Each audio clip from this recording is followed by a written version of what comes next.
Yeah, Coach Torelli asked me to speak a little bit about transition defense, as well as some zone D concepts.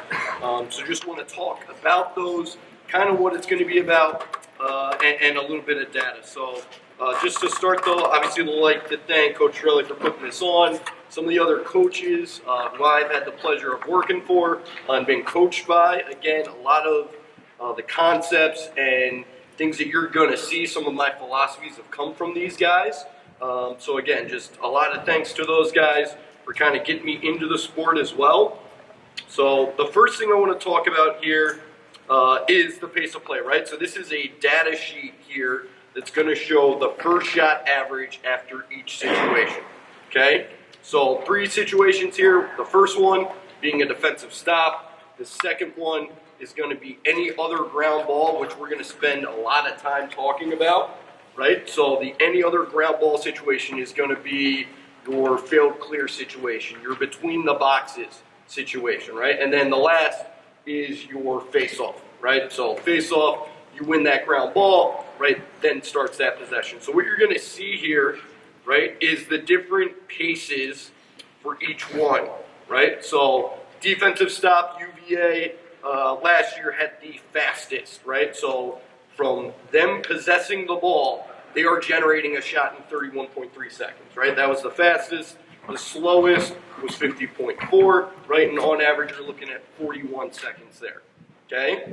The any other ground ball, right, that failed clear, a ride back, whatever it might be, that kind of gray area, so to speak, is typically where you're going to see the fastest shot. So the fastest shot was at 26.8 seconds. Utah putting a shot on goal or on target in that stance, and then the average around 32 seconds.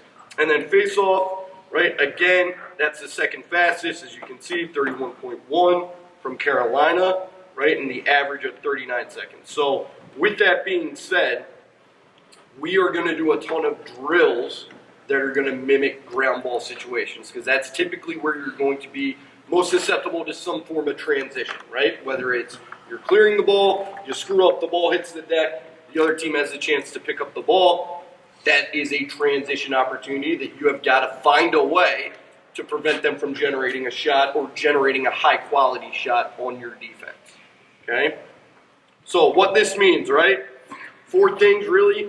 You're going to have more defensive possessions, right? It's just the nature of the beast with the shot clock. With there being a clock in place, you're going to have more defense. You're going to have more clearing opportunities, right? Which also means you're just going to fail more clears. It's just the nature of the beast there as well.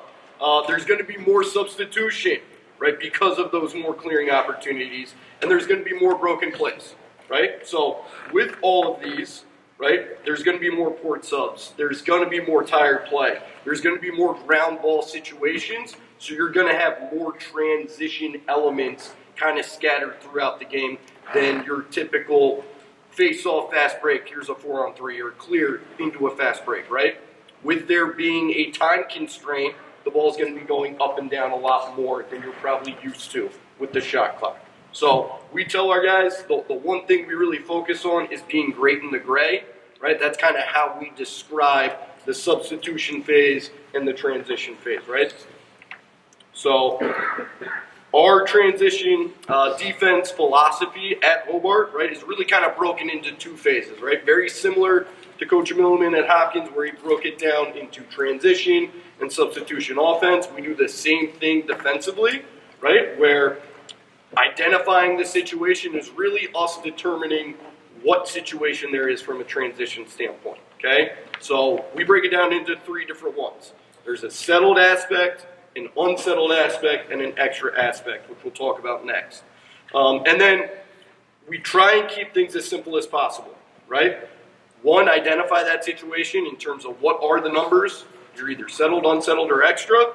And then simply for our guys, we just tell them, defend inside out, low before high. That's literally all we will tell those guys.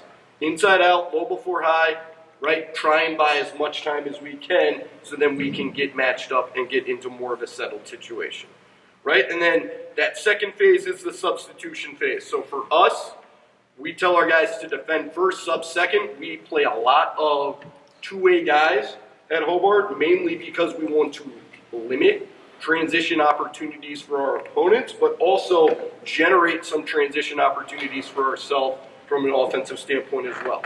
So in that, we look at a couple different things. Can we be aggressive as our opponent is subbing on O personnel, right? An example of that would be a face-off, right? That opponent has a face-off guy, an LSM, and most likely a D-midi. They're going to sub all three of those guys. We're not going to sub any of our guys except for our face-off guy. So can we flip the script and be aggressive because the numbers have flipped and now we're in advantage? Okay, so looking into that a little bit here, recognizing the numbers throughout the substitution phase. So I mentioned, right, more substitution, more tired play. That's going to lead to some guys, not making the smartest substitution. They're just going to try and get off the field, right? Can we recognize that a situation can go from a 5-on-5 to a 5-on-4 where now we have to maybe get into our shape and communicate that so our shape is nice and tight and we're able to defend. Okay, and then the last part of the substitution phase is communicating our change into our 6-on-6 defense, right? Whether that's man-to-man or zone, whatever it might be, just making sure we can communicate that effectively. So the identifying the situation here, right? Broken down into three things. Again, a lot of this is not concrete or out of the box. I'm sure a lot of you are running these concepts and ideas, right? But we just break it down into three different categories for our guys. So if we're unsettled, they have more guys, right? If that's the case, we're making a crash call, which lets our defense know to get in, and then we're following that up with the shape. So it's crash eye, crash triangle, crash box, crash Jordan just being our 2-3 instead of a box and one where you would rotate four guys around a crease. We go into more of a Jordan where it's a 2-3 formation and each guy is shifting one spot adjacently. It allows you to rotate with five guys. Your rotations are shorter versus four guys in a box around that crease. The second situation is settled, right? Numbers are even. These are more of your 3v3, your 4v4, and your 5v5 looks, right? So the key in this situation for our guys is to understand when we are row, which really just means we're adjacent rolling here, okay? Everyone's got to be roll ready.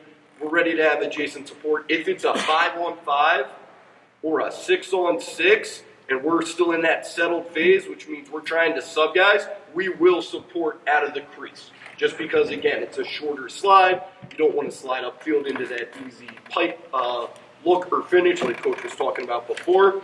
So, again, recognizing that, but that's really the only difference from a settled standpoint. If it's 3-on-3, 4-on-4, there's no crease presence, we're going to be row ready. If it's 5-on-5 or 6v6, there's typically a crease presence. We're going to look to support out of that crease. And then extra, right? We have more. So we will tell our guys to just simply make a free call, right? Let's say on the defensive end, I'm defending an LSM for whatever reason. He subs off. I'm staying to play defense. I'm letting everyone know I'm free, and I'm just going to get into the inside and be that free support. Whether I slide or not, my presence in there and maybe showing or going is going to cause the offense to probably pull the ball out and not allow them to get into some flow, right? And it might also be great for us because we might be able to extend the perimeter adjacently and also create a pace that the offense doesn't want to play at that moment. So again, the keys for each of these situations, right? The unsettled, right? We have to communicate the shape. That's the biggest thing, first and foremost, okay? If we do a good job of that, then we're all on the same page. We should have short rotations. We know exactly what to expect. Again, defend low before high, inside before outside, and we give our guys a gauge of about 12 yards is where we want to pick up the ball, right? That's in your typical 4v3 fast break, right? If a guy can hammer one from outside at 12, kind of tip your cap. We expect our goalies and think our goalies can make those saves. And if it's outside and he hits one, he hits it. But we don't want to be sliding upfield or creating longer rotations. Again, we're trying to play the clock and buy time in these situations. In the settle, the three keys, right? Getting matched up. The second is identifying who that support is, right? So what we talked about before, if it's a 4-on-4, we know we're going to have adjacent support. If it's a 5-on-5 or there's some crease presence, even if it's a guy we're looking to sub out, we're going to, again, communicate that we're going to be supporting out of the crease in that situation. And then lastly, just being dodge ready. You know, the one thing I think you're going to see with the shot clock, you know, and not from every team, but from more teams, especially at the college level, is more teams are attacking in 4-on-4, 5-on-5 situations as much as they can. There's more space, so they want to attack, right? They want to attack any unsettled situation. So as much as they can, 5-on-5, 4-on-4, you're going to see some teams try and push that ball or push that pace and maximize that space that the offense has in those situations. And then in the extra, communicate who the extra is, have him get to the crease to support and extend on those adjacents like we mentioned. So, drills to identify transition situations. So there's 4 drills that we're going to go over. The first 2 are half-field fire drills, which for us are just transition drills. We will do a half-field and a full-field fire drill every single day in practice. So the half-field fire drills are going to be more of your identifying that situation. What's our shape? What is the situation, right? We know it's going to most likely be unsettled, but there's not going to be any substitution in that. It's only that first phase of transition play. And then the full field drills, or those full field fire drills, those are going to be more of your substitution base. So when we get into those, we'll introduce a little bit of substitution, and then that full field face off to D and O to D, you will see in that where substitution is happening constantly, right? It's a little bit mundane and broken down, but you're going to see constant substitution, and again, our guys having to read and react to those situations that are presenting themselves. So this first drill here, okay, this is going to be a 3 ground ball plus 1 drill. So I'll go over the keys here first before we dive into how this drill works. So the keys offensively that we talk about are having outlets available, right? The spacing in which we have, and then getting the best shot over the first shot. So the first shot might be the best shot. But again, let's not take that 12, 13-yard shot just because no one's playing us. Let's really work for a high-quality shot in that sense. Defensively, for the drill, we have to contest the ground ball. If we do pick up the ball from a defensive standpoint, the ball has to go to the goalie before we can clear. So it allows us to kind of focus on our spacing and trying to get the ball up and out defensively as well so we can generate some transition. And then lastly, defensively, right, covering the more dangerous guys versus the least dangerous, right? Inside out, low before high, staying inside that 12-yard mark. So this is the layout for the drill. As you can see, there's coaches on both sides here. Okay, there are 3 lines. So 3 lines of O, 3 lines of D. For this sake, right, in this diagram, the drill starts on the right-hand side. Coach will roll a ball out, and the first guy in each of these lines goes out and tries to play the ball, right, or tries to pick up the ball and possess it, right? So as that's happening, if the D picks the ball up, the D will then throw the ball to the goalie, and they simply are just looking to clear the ball to the midfield. If the offense picks the ball up, the coach on the other side of the field will designate one of those 3 offensive guys to step in and play. Okay, so that is going to make it a 4-on-3. So in this, right, there's a couple clips here that you guys will see. What you're going to find is there's a lot of chaotic situations that kind of arise and present themselves. And that's what we ultimately want to show our guys is, can we identify these situations? So this first rep here, you're going to see the defense picks this ball up or it goes right to the goalie, right? He's able to break this thing right upfield. Simple, easy. Once it goes over the midline, that one's cleared. The ball gets flipped to the other side here. So coach throws in a ball. This is a 3-on-3 ground ball. Again, a little hectic, a little chaotic. This one's going to go out of bounds. Coach is just going to kind of let this play. So our guys got to snap in, identify what our shape is. You'll see this additional offensive player come in from the backside here.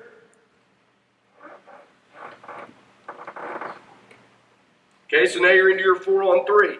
And then again, we'll let this play out.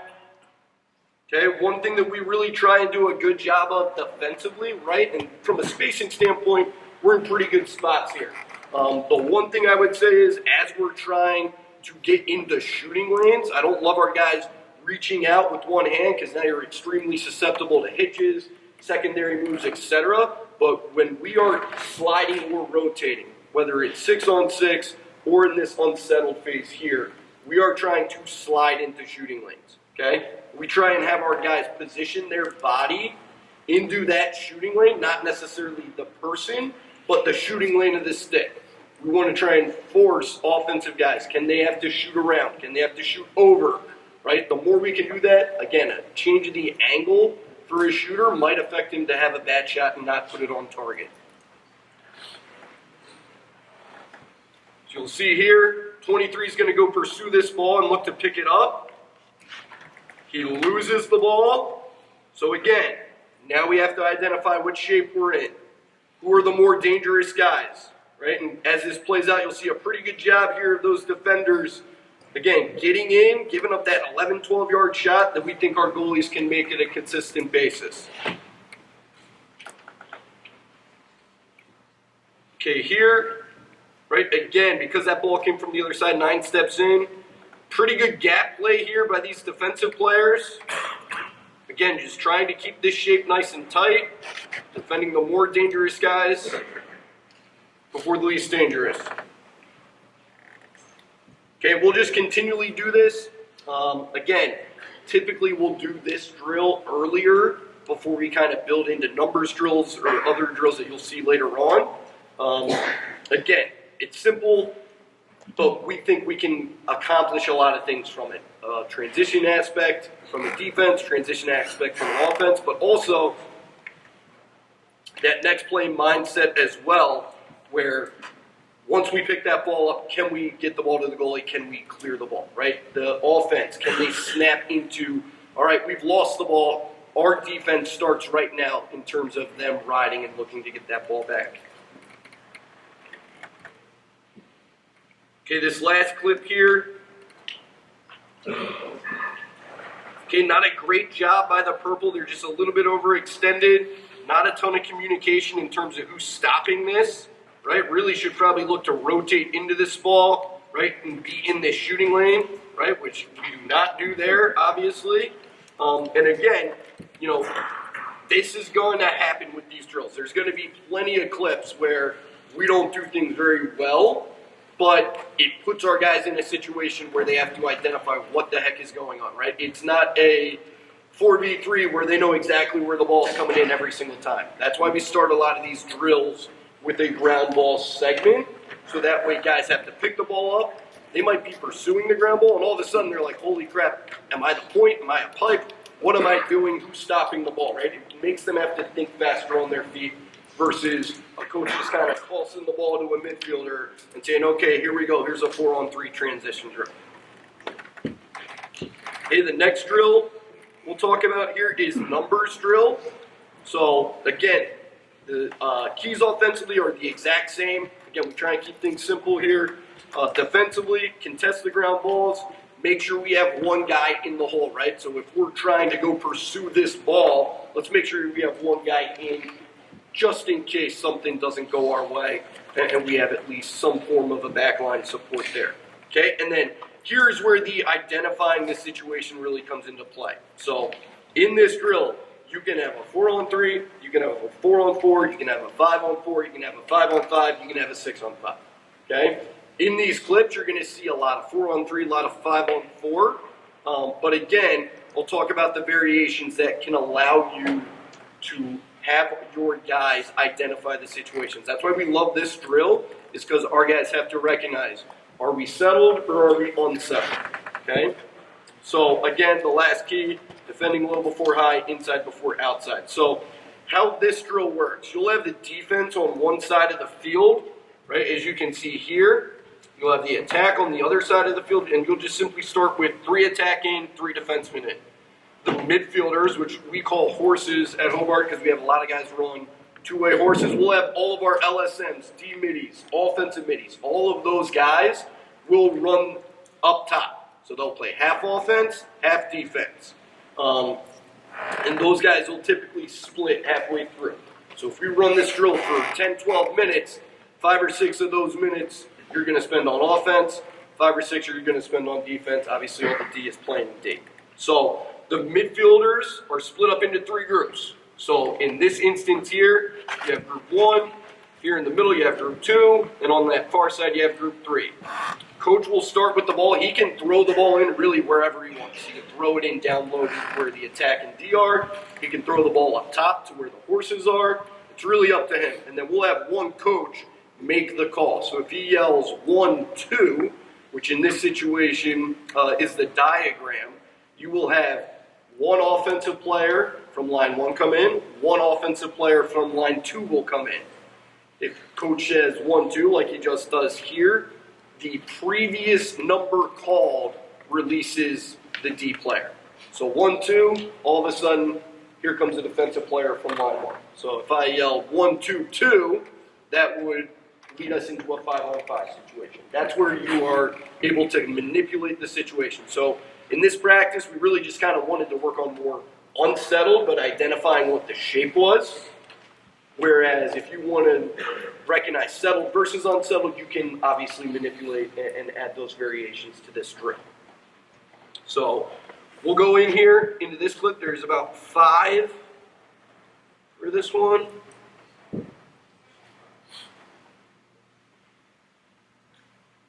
So here, this first clip, this is going to be a 5-on-4. Okay, you're going to see a good slow play here after this chaotic ground ball by number 91. So White picks this thing up. Okay, we obviously contest this ground ball. Can we make a play on this? Offense does a great job of having an outlet to move this forward and try and create some unsettled or transition. And you watch this defender, he does a great job of slow playing. Try and buy time, buys us the time for our defenseman to get in. Again, not a great shot offensively, and we're able to get this thing up. Once that ball clears out, you'll see everyone kind of clears out. You can run the attack and the D in for 2 or 3 reps if you want, and then coach is just going to simply roll in another ball here. Okay, so this, a 4-on-3 situation. Again, our guys have to identify what the shape is. A little overextended, but good communication in terms of who's doing what. Good job of sliding into that shooting lane. It's a pretty good rep defensively. Okay, this one, not a great rep defensively. Okay, you're going to see here some poor rotation, some indecision.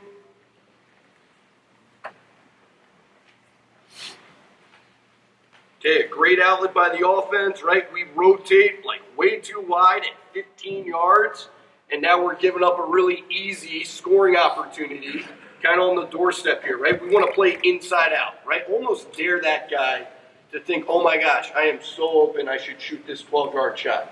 Yeah, absolutely. That's what we want, right? We want to try and get underneath this, be able to play this thing inside out. A great save by our goalie to bail us out, but from a transitional defense standpoint, not great. Okay, if the defense picks up a ground ball in this drill, they simply just pick the ball up, same deal, look to clear the ball. There is no, you have to throw it to the goalie in this situation. Okay, so you'll see here, right, D's going to pick this ground ball up, they throw, or they just clear it simply. I think it's one of the midfielders here picks this thing up.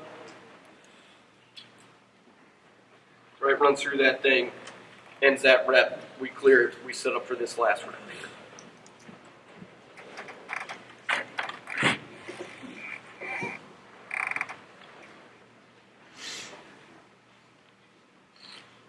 Okay, so here, again, that 5-on-4, a little bit better job, but not the greatest rotations. Okay, again, not recognizing the situation, way too overextended. Okay, but a good job of covering the more dangerous guy versus the least dangerous guy. And again, we can create some potential turnovers if we can force that offense to play at a faster pace than they necessarily want to. Okay, so substitution, right? We mentioned this before. Our philosophy is to defend first, sub second. Okay, so Yes, you know, I would love for our face-off guy to get off the field every single time, and we're probably going to pull him off the field every single time. But from all of our offensive midfielders, right, we typically tell them, if you're stuck or you're giving up 5+ yards in a substitution, you're staying and playing defense. Like, you're just going to stay, you're going to play, we'll figure it out, right? And we'll talk a little bit later about zone, where our philosophy is if there's an offensive midi who we're not really loving to play defense, we'll play zone, we'll bury you on the crease, and your job will be very simple, okay? And we'll talk about that later on. But again, recognizing the numbers here, right? Recognizing, are we in a crash situation? Are we in a row situation where we're settled? Or are we free because we have extra guys, okay? And then again, recognizing if we can be aggressive on the ball here. So the 2 drills we run for this are 3/4 field subbing, and then this next drill that we'll talk about later on. But 3/4 field, what you're going to see a ton of ball side rubs from our offense, where they're going to attack down one side of the field, throw the ball forward, and that attackman and that D-midi are going to run a 2-man rub, so to speak. You're going to see our offense dodge to put some pressure on the defense, recognizing, do they have an advantage? Okay, and then again, high-quality shot versus that first shot are the keys for us. Defensively, it's recognizing, are we settled, unsettled, extra? Can we Roger? Roger is just simply our call to extend out to adjacent, okay, which we would typically do in an extra situation. And then who's stopping the ball, right? Identifying that in these situations. And then the last key that we really spend a ton of time on with our guys is trailing the ball, go away from the ball. See a lot of guys that are chasing the ball, right, as it's coming in. They're just going to keep chasing the ball. Once that guy moves the ball, our defense probably has rotated. That guy should be peeling away from the direction that the ball went, because that's going to allow him to get into our rotations and shorten up those rotations for our guys, okay? So you're going to see a couple of those as this runs through. I apologize for the film angle in this. This is the only angle we have for this. So in this drill, right, coach is going to predetermine what happens. So you have your attack down low, you have your D down low, you have these guys running in here from up top. So whoever's on offense is going to have D-middies, LSMs, face-off guys. They're going to run in, they're going to play the early offense or transition phase, and then they're going to play the substitution phase. We're going to have our 2-way middies, our face-off guys. They're going to play defense transitionally and then look to sub out if they can catch a ride. If they can't catch a ride, staying in and playing defense. So here you're going to see predetermined results from coach. Coach will tell after those 6 midfielders, hey, I'm giving you the ball, you go first, you go second, the rest of you guys hold up here for a second. Wait for that next whistle, and we'll just let it play out, okay? So as that's happening, once these guys run on or run over the midfield line, the boxes are populating guys on the other side of the midfield line. So instead of waiting for a defenseman or an attackman to get off the field to bring in a midfielder to sub, those midfielders are just simply coming in on the defensive side of the midfield line, just waiting there and ready for that substitution phase as it happens, if that makes sense. So here, you're going to see this ball side rub right here on this ball side. Do a pretty good job defending that. We defend this early surge. And now you're going to start to see guys looking to sub. Okay, so here's your first substitution. This guy goes, oh shit, that's more than 5 yards. I'm going to stay and play defense. Here's this second substitution. Okay, pretty close, pretty tight. We can go with that guy. Now as these guys come into play, again, third substitution, not a great job here on this third one.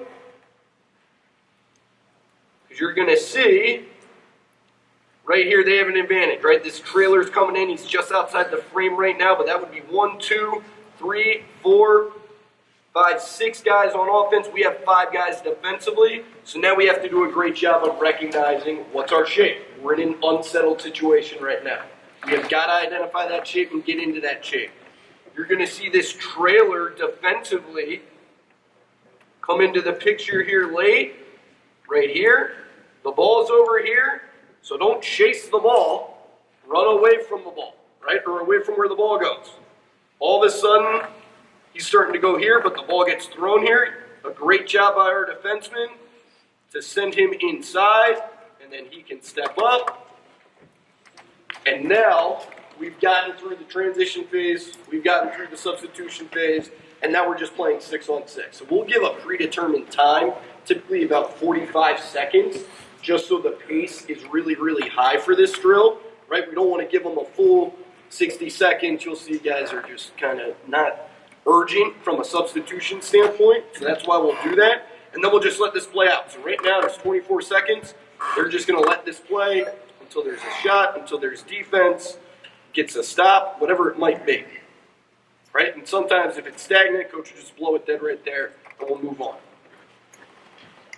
Okay? Yes? So I'm assuming you were in Crash Jordan there. Yes, Crash Jordan there because of that substitution. What predicates you getting out of that? Like, is that last trail guy coming in making a call? Yes, great question. So, yes. So, we will bounce back and forth, right? So, when we recognize that we're giving up a substitution advantage, we will make that Crash Jordan or Crash whatever that shape is called. And then the last guy subbing in, so in that clip, it would be number 20 recovering to the crease. Once he gets there and he's matched up, we're then simply making our man-to-man call, which for us is white. That's just our base 6v6 man-to-man defense. Great question. Okay, so here you're going to see a 4-on-3 to start. So our defense has to recognize what's our shape. This is a crash situation. Can we defend this fast break? Okay, again, right, a good job by this trail guy of going away from the ball. So the ball got thrown down the right side. He peels off to the opposite high left, which is going to leave us perfectly matched up. And now we have to go through the substitution phase. So in this clip, you're going to notice our guys don't do a great job subbing. They kind of just stay. But we can defend. That's a late substitution, which we don't love.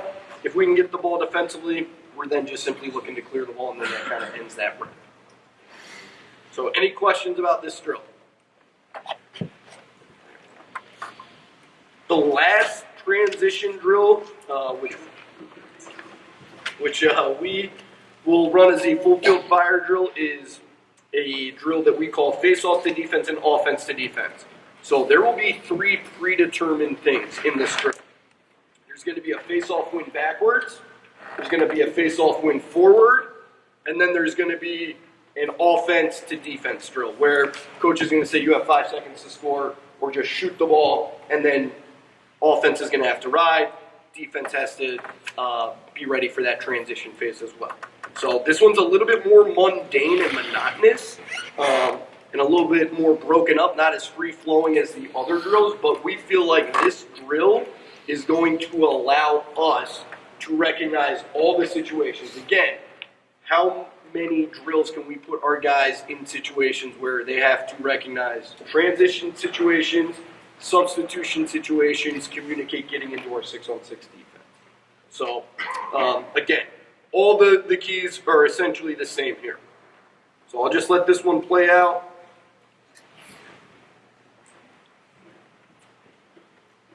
Okay, so this starts out with a face-off forward. So you'll see the coach here actually just rolls the ball. It's already predetermined who's getting the ball here. Ball gets rolled forward. Okay, we look to Roger here because of some of these matchups. So pull with the ball. We'll look to extend. Okay, you'll notice here we have guys that are free because the offense is subbing. Again, we mentioned, right, face-off guys got to get off. D-middies got to get off. LSM's got to get off. Well, let's not just back off and let them sub all those guys and get into a flow and condense our defense. Let's get out. Let's be aggressive. And let's have that last guy just kind of roam in the middle as our free guy. And if we feel like we got to support, he's in a great spot to support and go. So you'll see this guy's free.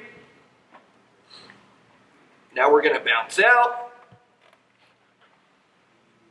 Again, looking to dictate the pace. You'll see a ton of substitutions, a good rotation there defensively. And then this just simply is going to play out, right? So after that goes, we're going to let this play for that entire shot clock. Then, coach is going to reset it. Face-off win back. So now we have to win the face-off backwards, clear the ball, go through the substitution phase as well. Okay, so here, good aggression. Offense throws this thing away. And we'll just simply reset this. So here it is. Same group is out there, right? So our guys are doing this. They're going to play face-off forward, face-off backwards, O to D.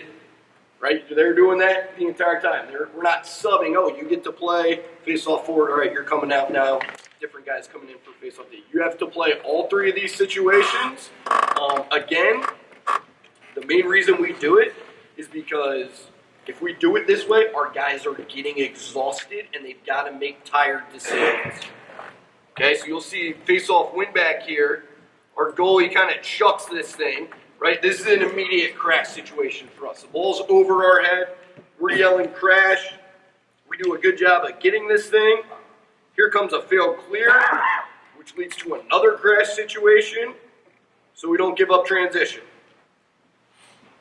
Okay, now we got all our personnel on the field. Again, good gap playing. They sub, and we're going to stay and play defense. Let's be aggressive. Here comes our free guy, supporting this ball.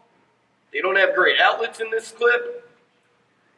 And we're able to make a loose ball situation where we're able to actually cause this turnover.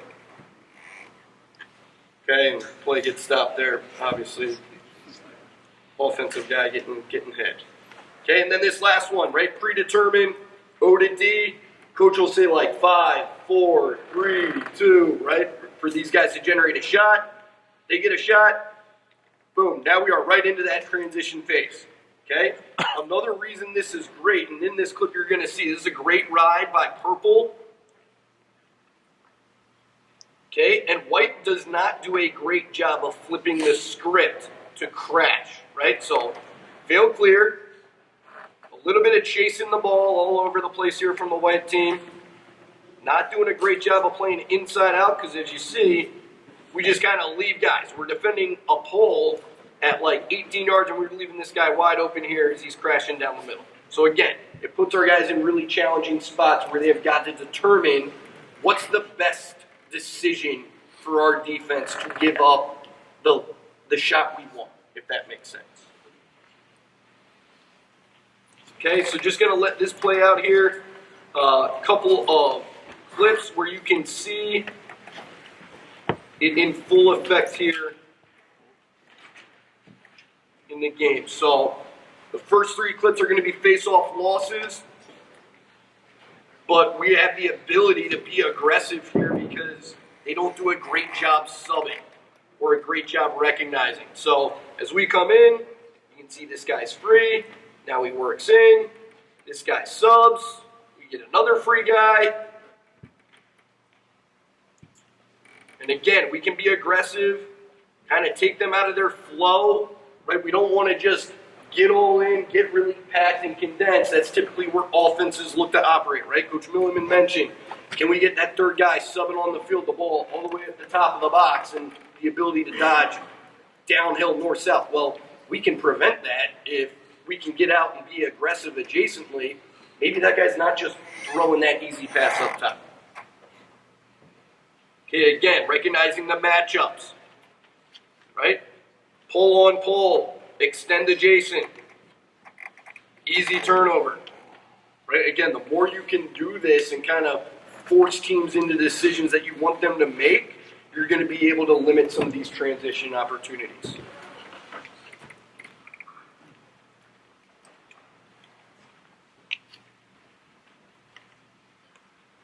Okay, again, face off, aggressive out wide. Can lead to more turnovers.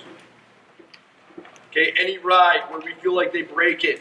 Okay, and this is a great clip here. As we sub, not a great sub, and right now they have an advantage, but our aggression on the ball and our ability to run in away from the ball, allows us to get matched up, really allows us to be able to limit this transition opportunity and play with some pace and aggression where they're not into a great flow offensively. They're still kind of subbing their guys. They don't know exactly what they're looking to do in that sense. So, any questions before we move on to zone? Any questions transition-wise, substitution-wise? A drone camera? Yeah, it's not ours. We don't have the money for a drone. Colgate's got it. But it's pretty sweet because you can obviously see all the different phases from it. Yes? The guy is free, when you have that free number. Yes. You oftentimes, if it's a short stick that stays, you send him to. Yes, yeah, so it doesn't matter whether it's a pole or a short stick for us. It's really more about, okay, my guy's leaving, I'm staying to play defense. We love the non-verbal here at Hobart, where like we just want guys putting their stick up and just being like, I'm free. Like, I'm free, lets everyone know, like, you could be a little bit more aggressive. I'm going to support, and then we just really do a good job of teaching our guys to not just stare at the ball, right? So, yeah, I'm free. I know where my guy's probably coming from. He's coming from the box. So I got to just constantly be checking and looking away there. And then once I notice that he's within a threatening area, right, the box is typically the landmark that we use, then he is also communicating what we're switching into, right? So we would just simply go from free to white, which would be our base 6v6 man-to-man defense. Good question. Any other questions transition-wise? All right, so zone, I'm not a huge fan of zone defense. I'll be very honest with you.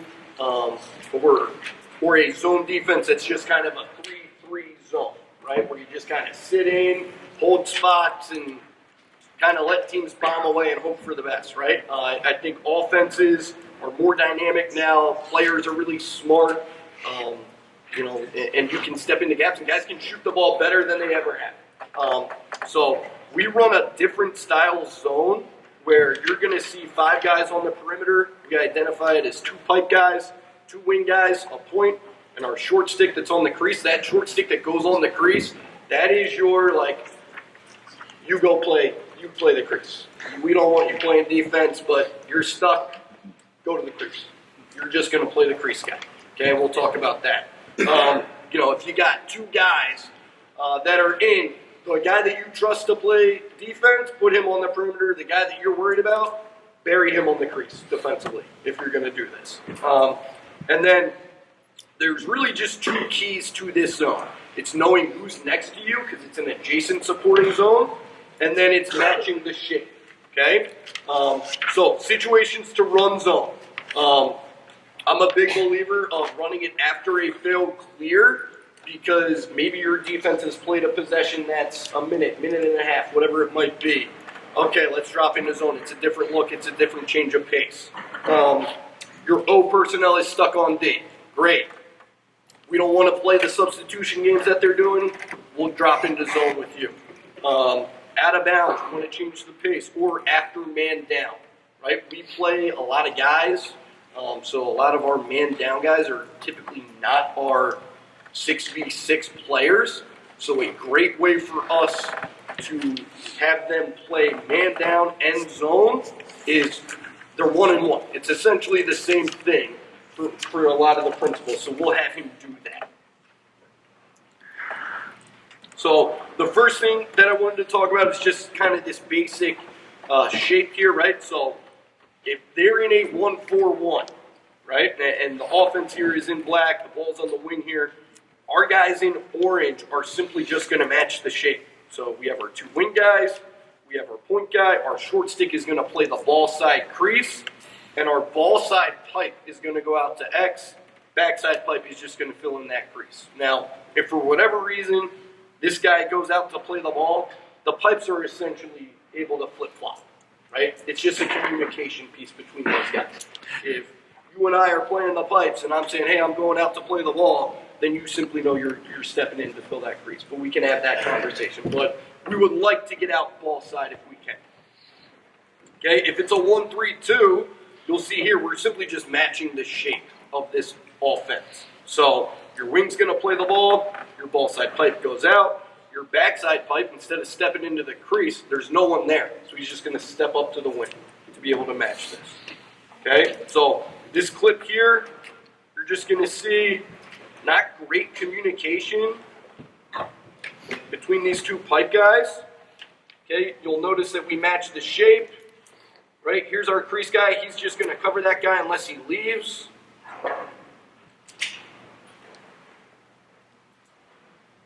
Okay, and these guys are essentially covering a guy. They're not covering an area. Okay, so again, right here, some miscommunication with this ball going to X. 33 should simply come out. 91 just steps in. Everything would be fine. But we got two guys going to the ball there. Again, probably one of the first days of install for this. You'll see later on, much better job of them communicating between those things. So, main reason why we do this, right? A lot of zone offenses, I mean, are pretty much 14 carry, 14 point, carry the ball, throw the ball back, right? Or they're going to be like set a pick and dodge, right? It's very cookie cutter for the most part. So in this 14 carry to 13, what you're going to see here is two's going to carry the ball. The guy's going to simply stay with the ball. Our short stick is going to let this crease guy pop and cover the next short stick, and we're just going to be able to cover or roll into that throwback. Okay? Same deal, right? If they were to carry the ball at the point, these are the two most common carries, right? Guy carries the ball at the point's going to stay with it, the short stick's going to leave or let his guy pop, and that backside wing is just going to be able to roll into the ball. If this guy, for whatever reason, right, let's say 4 pops and 3 doesn't, well, great. The guy that's covering him is just going to go with him, and we don't have to roll. We're in a great situation there. So the two things that we look to identify are, is it a carry or is it a dodge, right? If it's a carry, we know we're only rolling to a throwback. If it's a dodge, sure, we might have to support that, right, adjacently towards it. But if it's just a carry, we know the only time we're rolling to a carry is if they throw that ball back, potentially. So in this clip, you're going to see a much better job of the matching. Right, again, a little bit later in the season for us, where you're going to see this crease guy leaves that pop. We're ready for that throwback. Now we roll. Again, just matching the shape. Crease guy just stays inside. This guy's going to pop. Crease guy leaves him. We roll on the skip.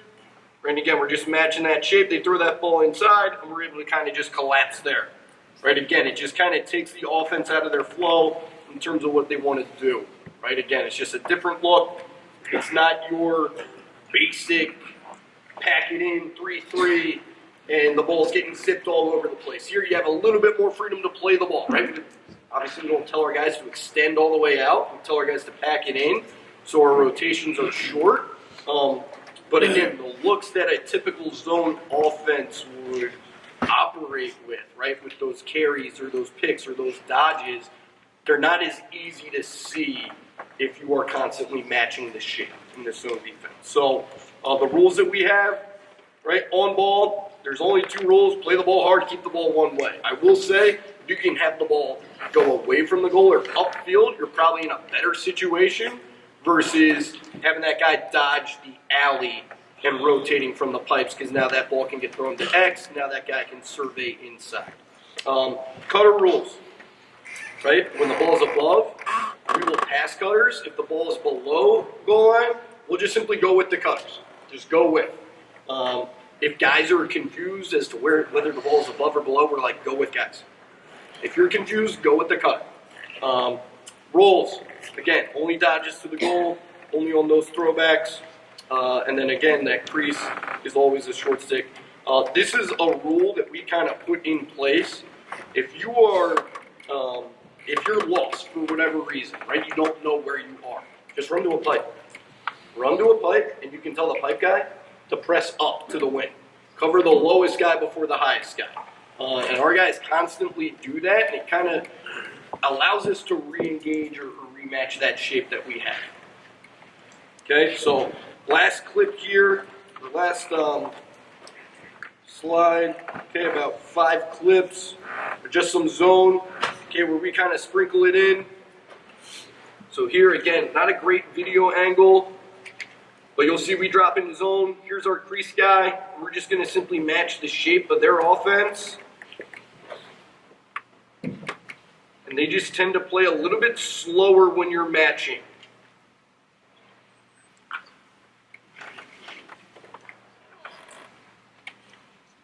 Again, nothing too chaotic. Match his shape, they throw this thing away.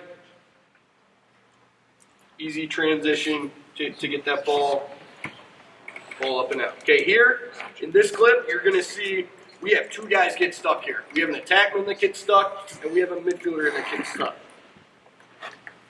So in this clip, the opponent's trying to play some substitution game.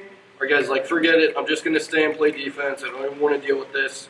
Okay, this guy, he's not sure, so he's going to play some defense here initially. Okay, again, we're kind of in that zone. Okay, we're thinking maybe we can catch a ride here. This guy's still trying to sub potentially. Okay, now 22 is going to get off the field so we can get a 4th pull on the field. And then we are into this zone.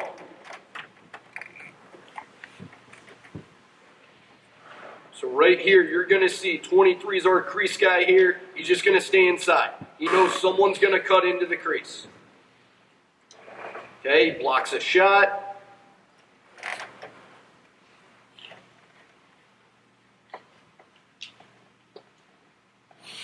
He does a good job of communicating this crease pop. 33 plays this thing. 23 is going to snap right here. And then this pipe guy is just simply going to go behind the goal. Again, just matching that shape. You'll see right here, this guy gets kind of lost. So he's just going to push to a pipe.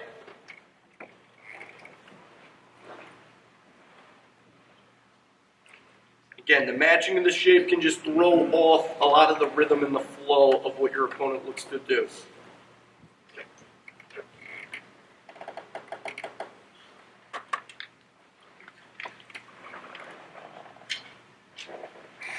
Okay, and then if they're going to sub guys, again, like we mentioned before, we're just going to communicate that free. So you're going to see number 90 here is like, oh, my guy left. I'm going to communicate free. He's going to support this dodge. We can get this ball on the ground, cause a turnover, and generate some transition the other way. Right here.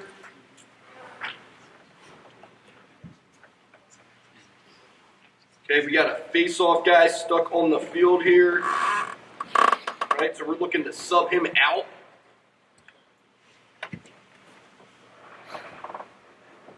Okay, and now we're getting into the zone. So in this, right, this is a pretty good job by them offensively. One of the counters, right, is you're going to see a team's going to start to set a lot more picks. Okay, so here's our crease guy. Does a good job of standing inside. They're going to roll this guy off. Our guy does a great job of communicating this. Now, as he comes this way, 91 should be anticipating that and getting ready to roll this. He's just late. It's a crafty play by them. But again, knowing those throwbacks, right? He's carrying one way. That's a throwback. Just being ready for that roll. Any pick, we'll just simply switch. Right? Any hard picks, here's that cut. Ball was behind the goal, so that guy goes with. Again, here's a roll. Everyone rolls one spot on the perimeter. Again, trying to see if they can beat us with efficient ball movement, right? In this, we like to be able to roll, force a team to have to throw 4 or 5 passes in one direction versus 2 guys kind of throwing the ball back and forth, and then eventually someone can just kind of step into that lane at like 12, 13, if that makes sense. So that's pretty much the end. Any questions zone-wise? Yes. Yeah, you mentioned it was a basic help defense. Do you have any rules on edging, like that, no color? There's not a ton of, yeah, there's, great question. There's not a ton of rules in terms of like one step, two step, you know, or colors. But what we will tell our guys is read the ball carrier's body language. So is it a carry? If it's a carry, we're probably not hedging, right? Like you can be one step above your guy if you feel like you got to be in a roll situation. But if we think it's a carry, we're like, stay put.